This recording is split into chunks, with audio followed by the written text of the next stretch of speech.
Bueno, este es nuestro video sobre el proyecto de la unidad 2 del cálculo vectorial, en el que hablaremos de la longitud de curva. Los integrantes del equipo son Jorge Armando Álvarez Romo, José María Cornejo y su servidor Diego Rafael Macías Velázquez. Empezaremos con un breve resumen, en el cual hablaremos de las curvas polares, las cuales ofrecen una perspectiva única en geometría y el análisis vectorial al representar formas en función de ángulos y una distancia desde un punto central. Calcular la longitud de arco de estas se calcula con la fórmula conocida, pero en coordenadas polares. La fórmula es menos común y es más desafiante para calcular la longitud de arco de una curva polar. Se derivan los componentes de la función vectorial y se integran usando una fórmula específica.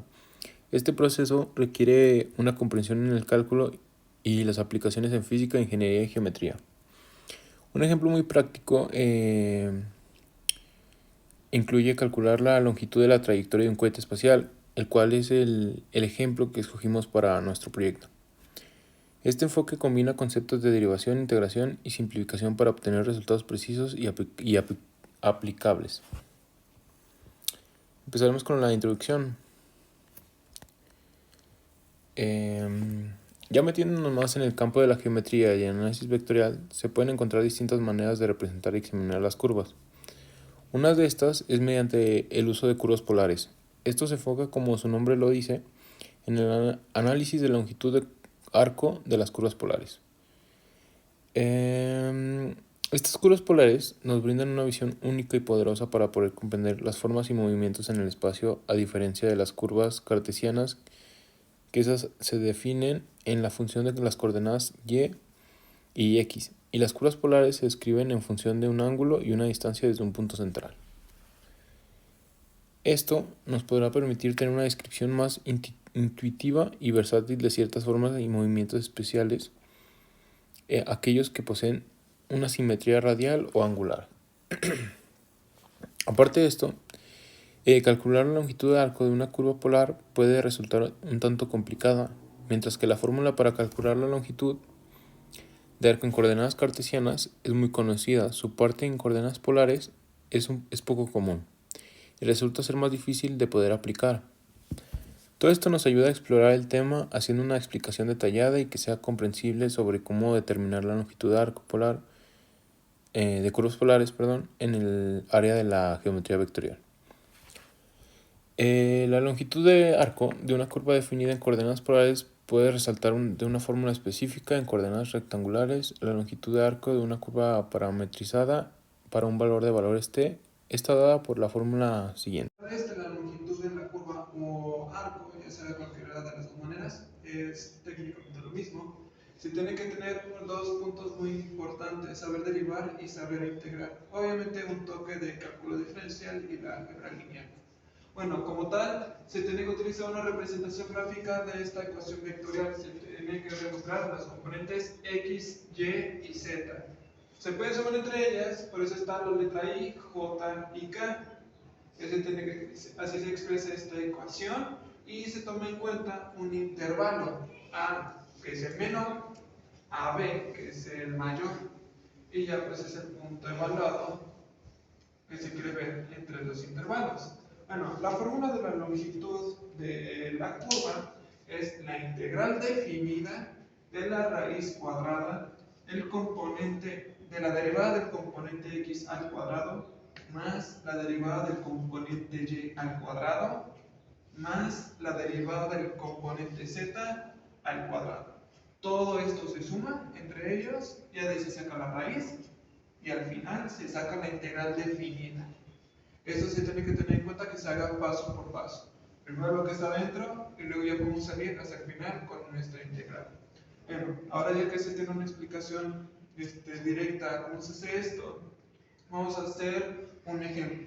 Digamos que tenemos un cohete espacial que está haciendo su recorrido y su recorrido se representa por esta misma función: t cuadrada de componente x, t más un tercio de t al cubo de componente y o j, y t menos un tercio de t al cubo componente z o k.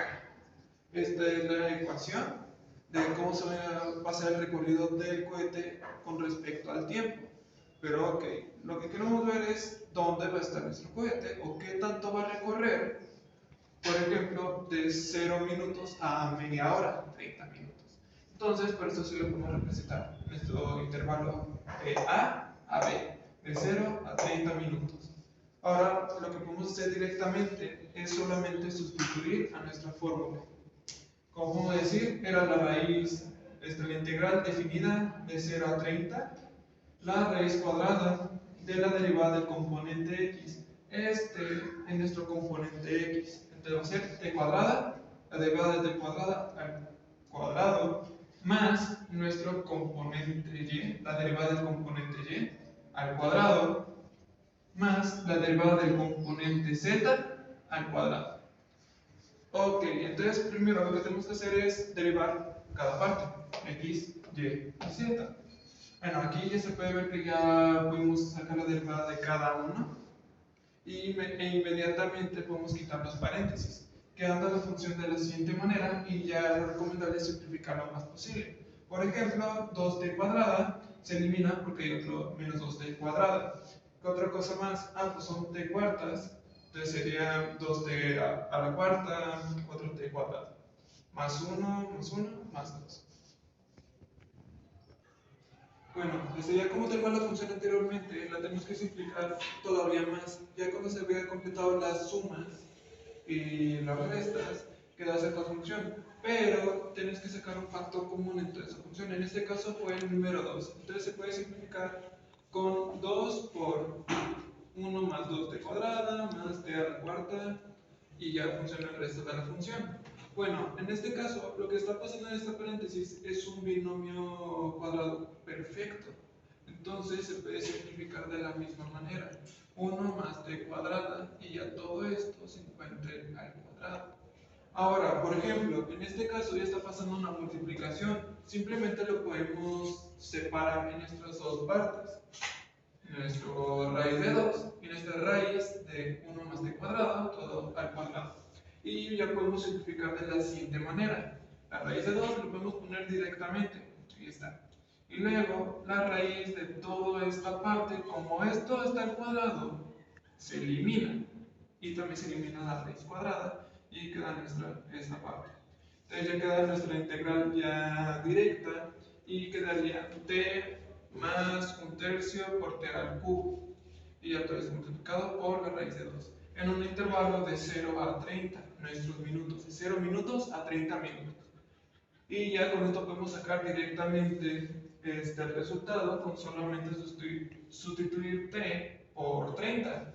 En este caso no vamos a poner 0 porque pues va a dar el resultado va a ser 0, porque por ejemplo sería 0 más un tercio, 0 al cubo. Y pues ya estaría como tal 0 por raíz de 2. Entonces no hay caso de seguir haciendo el procedimiento. Así que solamente lo vamos a funcionar con 30. Como puedes ver aquí donde estaba el t, estaba aquí y acá. Ya solamente se sustituye por nuestros 30 y nos da este resultado. Con esto podemos concluir que de 0 a 30 minutos nuestro cohete va a recorrer aproximadamente 12.770.348 kilómetros. Ya con esto podemos resolver este ejercicio o ejemplo de longitud de la curva. En pocas palabras, nosotros pudimos concluir que calcular la longitud de arco en curvas polares es una herramienta muy útil en muchas áreas como puede ser la astronomía, robótica o en nuestro caso más importante en el que lo utilizamos en cálculo o geometría. Esta nos permite calcular la trayectoria de un vector y poder entender las formas complejas. También logramos ver que tiene muchas aplicaciones en la física, como lo es en una de las teorías más famosas, que es la de la relatividad. Pero bueno, más en general, entendimos que el estudio de la longitud de arco en curvas polares, nos proporciona una comprensión más a fondo o más profunda de cómo las matemáticas pueden describir y analizar el mundo que nos rodea. Así como lo pudimos expresar en el ejemplo que utilizamos, que fue el lanzamiento de un cohete, al sacar la longitud de la curva de la trayectoria que pues hacia el cohete del vector.